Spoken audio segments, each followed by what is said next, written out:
Prabu.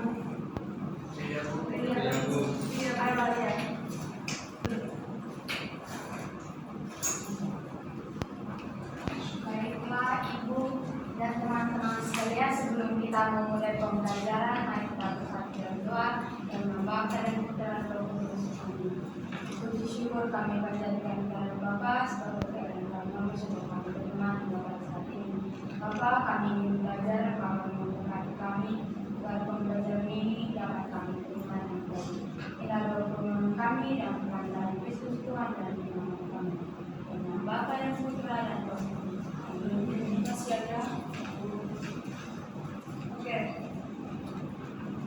Tadi Ibu sudah bagi kelompok mana dari kelompok 1? Kelompok 2, kelompok 3.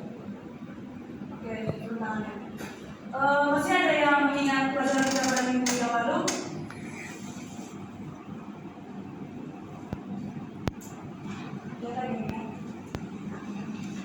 Minggu lalu kita belajar tentang manusia sebagai citraan.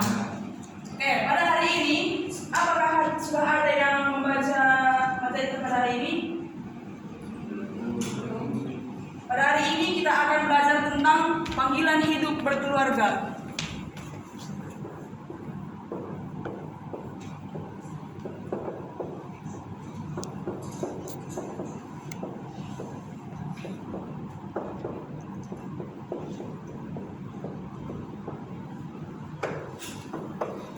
Mengapa kita mempelajari panggilan hidup berkeluarga?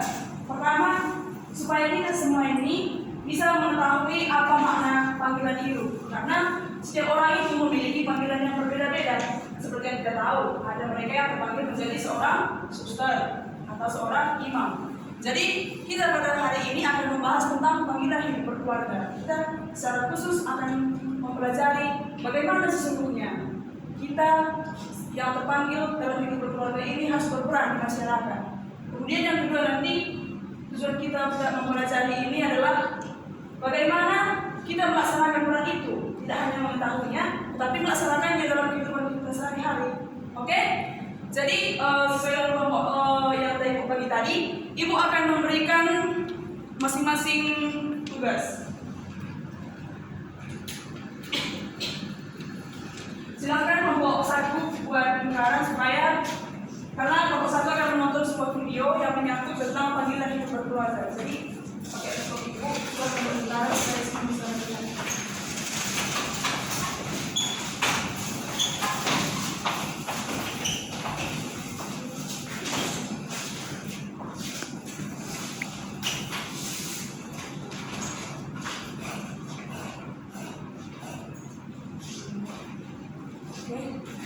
Kelompok 2 juga buat lingkaran. Ayo gerak nanti.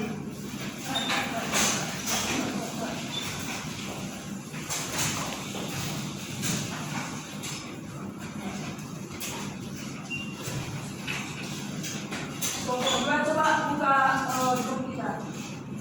Grup kelas kita. Ibu sudah kirimkan di situ rekaman suara. Kelompok 3 juga buat lingkaran.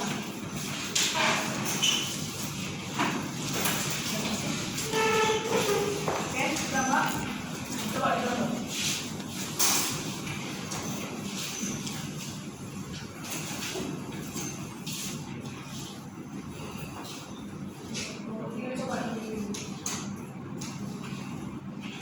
Oke, jadi tugas kelompok 1, kalian menonton video ini. Kemudian nanti dari sini dibuat sebuah karikatur. Karikatur itu tahu? Karikatur itu gambar, tapi ada juga slogannya. Slogan itu seperti tulisan gitu, tapi singkat. Jadi nanti karikatur yang kalian buat menyangkut tentang panggilan hidup berkeluarga dan menyangkut apa yang dipaparkan di video ini. Lalu buat slogan di bawah. Kata-kata seperti kata singkat lah, mungkin bersihlah iman gitu. Pokoknya kata singkat ada slogan di bawah. Paham? Paham? Siapa yang belum paham? Ya, satu aja.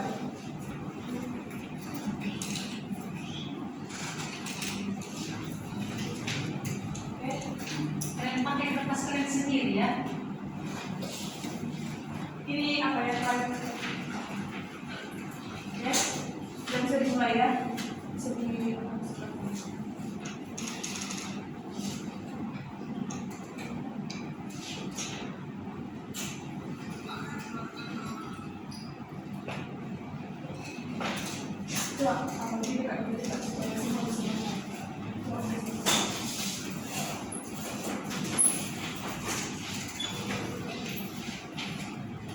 Tugas kelompok 2, coba duduk semua suara yang kirim ya. Coba didengarkan suara itu, suara yang akan coba buat sebuah puisi dari situ. Kamu buat puisi atau terlalu sulit? Siapa yang tahu? Coba lah, nggak usah semua, nggak usah kita semua membuat puisi. Siapa yang bisa membuat puisi? Suster. Oke, suster. Membuat puisi ya, suster. Ini nama ibu nggak mau. Oke, Pak Sriko membuat puisi. Jadinya bisa membuat narasi ya, narasi. Membuat narasi tentang rekaman suara yang berhidup. Gimana lagi? Kita paham? Jadi dengarkan rekaman suara ini. Apa yang kalian Berarti puisi ini bertema keluarga, harus jelas arahnya juga. Buat puisi atau narasi bertemakan keluarga dari apa yang kita dengar. Jadi buat puisi bertema tentang keluarga, tentang tema kita pada hari ini berdasarkan rekaman suara yang kalian dengar. Oke? Jadi kalau kelompok 3 tugasnya kita membuat sebuah pantun. Tapi kita bagi dulu ya. Jadi ini apa ya Pak? Kita bagi dulu. Satu kelompok. Jadi yang 4 kelompok. Ini masuk kelompok, ini masuk kelompok. Kita akan membuat dari apa ini. Ini sebagai apa namanya? Sebagai gambaran materi yang akan kita buat.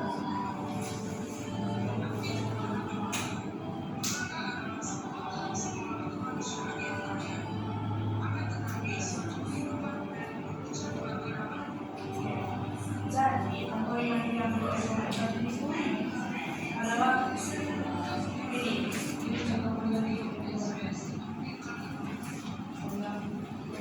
ini nanti itu yang apa menyeleweng kita menyeleweng dari panggilan keluarga apa ini? Nah, dari sama kalau sama kayak berapa ya? Kita mungkin itu tidak berbicara. Oke, kita keluar dulu ya. Kita sebelum proses kedua.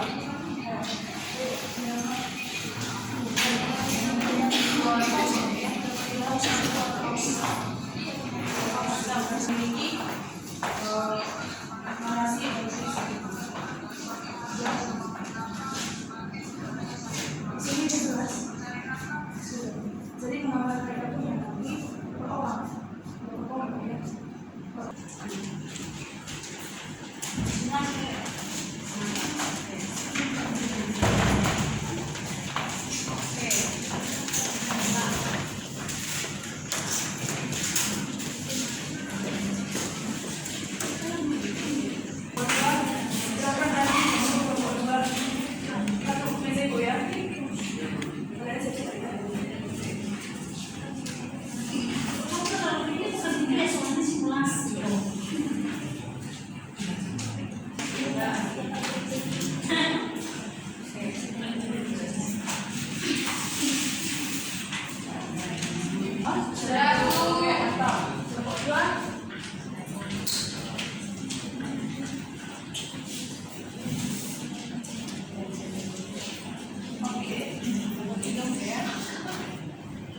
Siap, ya.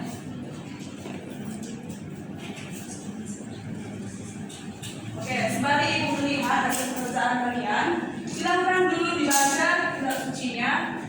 Diambil dari Injil Matius bab 19 ayat 1 sampai 13. Injil Matius bab 19 ayat 1 sampai 13. Ngomong satu dulu ya. ya supaya Nanti ibu akan menunjuk satu orang untuk mengungkapkan materi kita pada hari ini berdasarkan kitab suci yang kita baca itu, yang kalian baca itu. Jadi setiap kelompok itu nanti diutus satu orang ke depan untuk mengungkapkan makna panggilan hidup berkeluarga berdasarkan Matius 19 ayat 1 sampai 13. Oke? Sudah jumpa semua? Oke.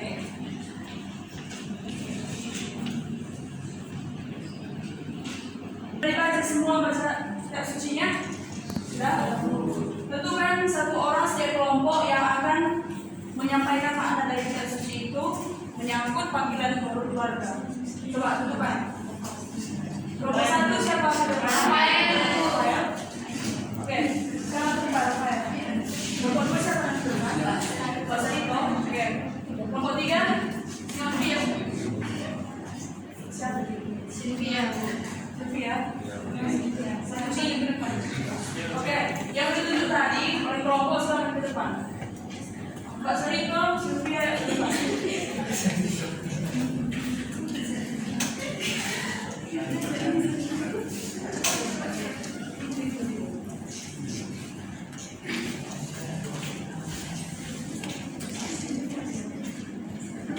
Oke, kita mulai dari kelompok satu. Ayo, Rafael silahkan. Silahkan jelaskan makna panggilan hidup berkeluarga berdasarkan Matius 19 ayat 1 sampai 13 yang sudah dibacakan tadi. Oke, baik Ibu dan teman-teman. Makna dari ayat kitab suci Matius 19 ayat 1 sampai 13 yang kelompok kami dapatkan adalah yaitu pada ayat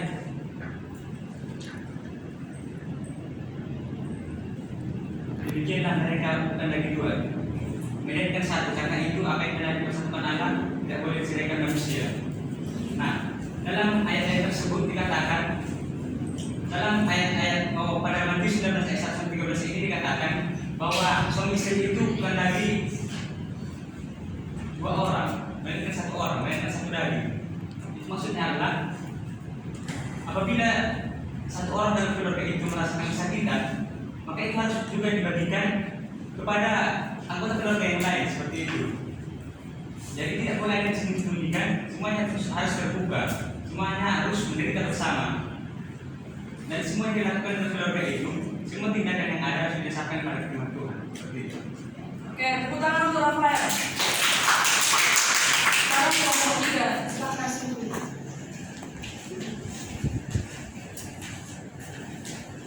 Menurut kami hubungan dari bacaan Matius 19 ayat 1 sampai 12 hubungannya dengan hidup berkeluarga itu di sini saya mengambil ayat salah satunya itu kami dan firman-Nya sebab itu laki-laki akan meninggalkan ayah dan ibunya dan bersatu dengan istrinya sehingga keduanya itu menjadi satu lagi. Demikianlah mereka bukan lagi dua melainkan satu. Karena itu apa yang telah dipersatukan Allah tidak boleh dicarikan manusia. Sama dengan kita yang di kelompok kami dan juga bersinggungan itu kelompok kami membahas tentang bukan panggilan hidup berkeluarga.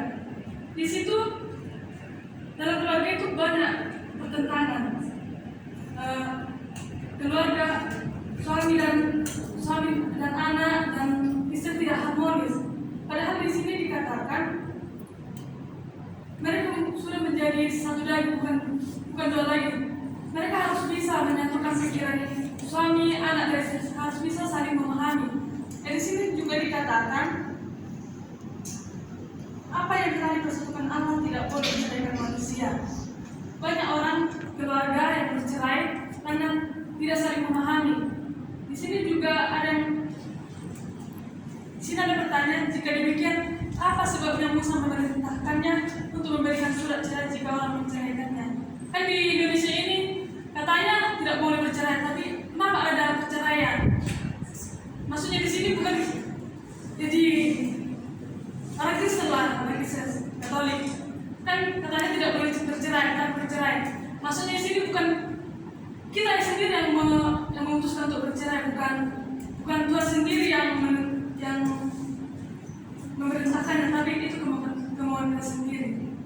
Oke, tepuk tangan untuk Silvi. Sekarang Pak Sariko.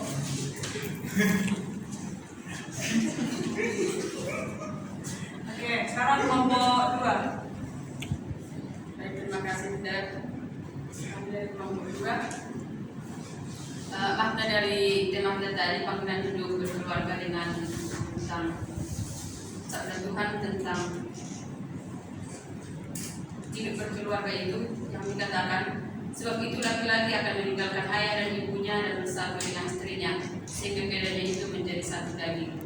Dalam pembahasan kami tadi sedikit berangkat dari kitab Kejadian bahwa Allah sendiri menciptakan laki-laki terlebih dahulu dan memberikan pasangannya perempuan.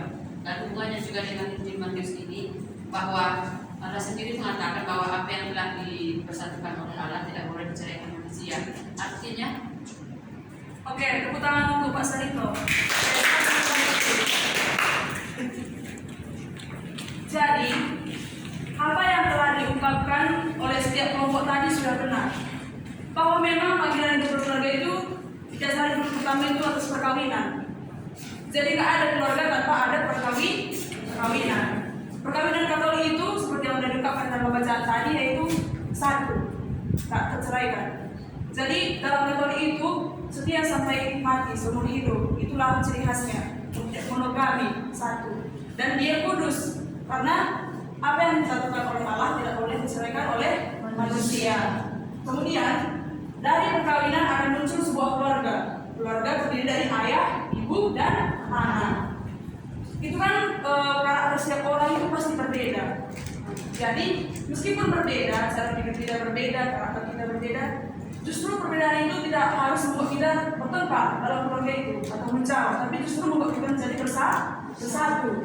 Kita itu bisa memahami kelemahan dan kelebihan masing-masing keluarga. Misalnya seperti ibu lah, ibu kan punya adik, jadi ibu itu bisa mengenal adik ibu itu, bagaimana saya harus berbicara dengan dia, karena adik ibu kan ada dua. Jadi meskipun mereka ini adik ibu, tapi karakter mereka itu berbeda, jadi cara pendekatannya juga berbeda. Jadi kita juga dalam keluarga itu hal yang paling terbaik dalam menarasikan panggilan hidup berkeluarga berdasarkan rekaman suara yang ibu beri tadi adalah yang pertama itu media ella Teresia.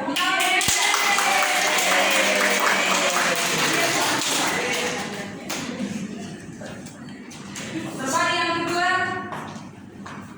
Mbak Sarito Sinuran. Dan yang ketiga itu Betseba Ginting.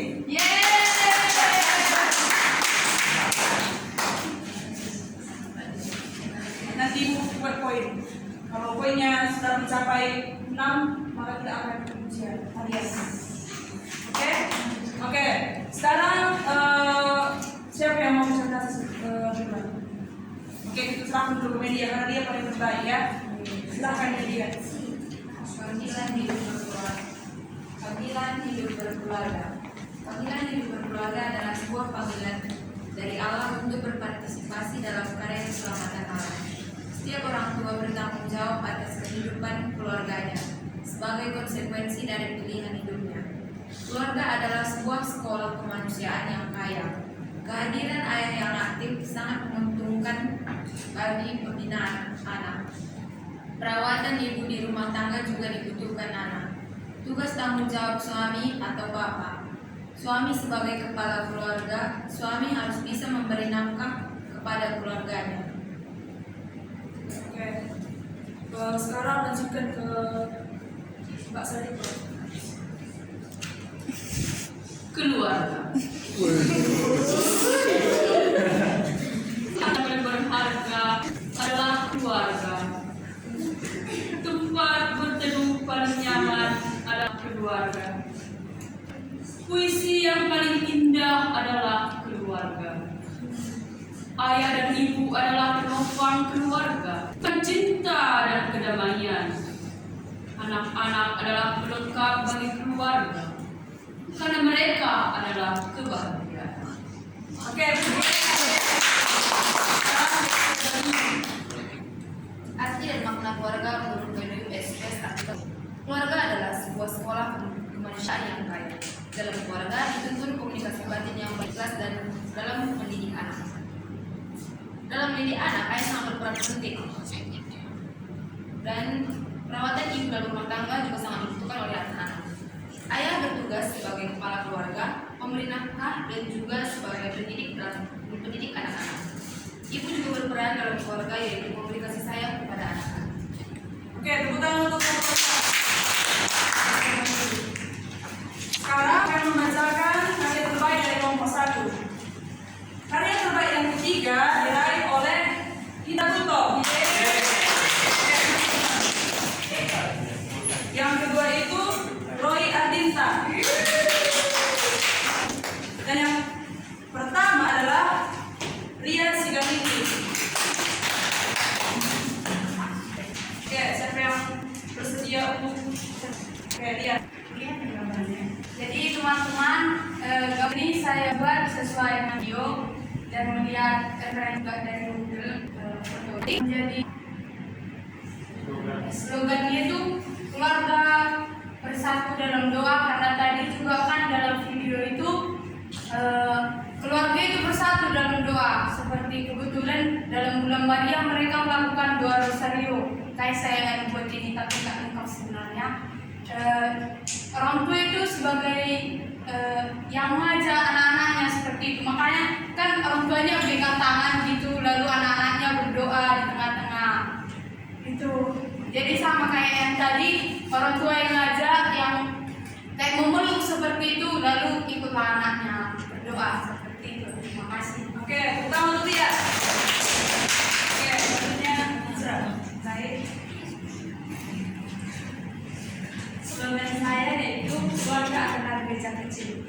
Dari video yang kami lihat tadi, bahwa artinya gereja kecil ini adalah kumpulan orang-orang beriman untuk memuji Tuhan. Dalam keluarga itu tadi di video bahwa keluarga tersebut memuji dan memuliakan Tuhan dalam tiap hari atau perayaan Paskah tadi setelah Paskah. Lalu orang tua menuntut anaknya untuk memulai berdoa setiap makan, sebelum tidur dan sesudah tidur. Oke, kita untuk Izra. Roy.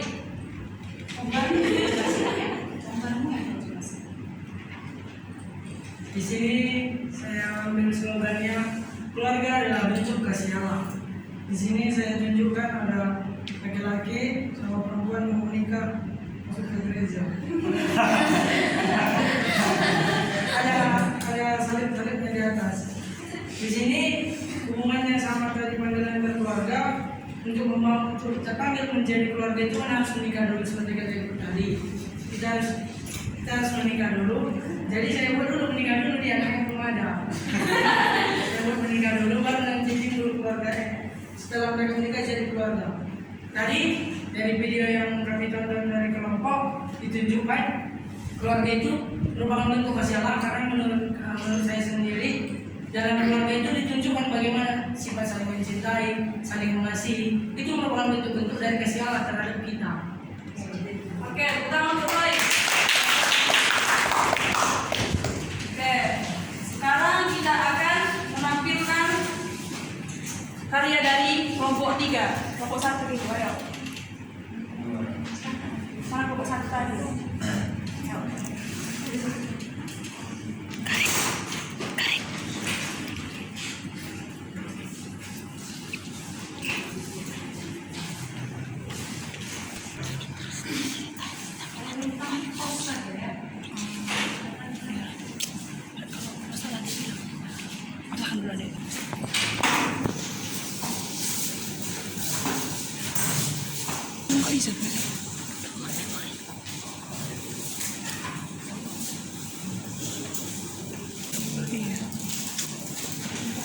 Ini udah kelamaan gue video.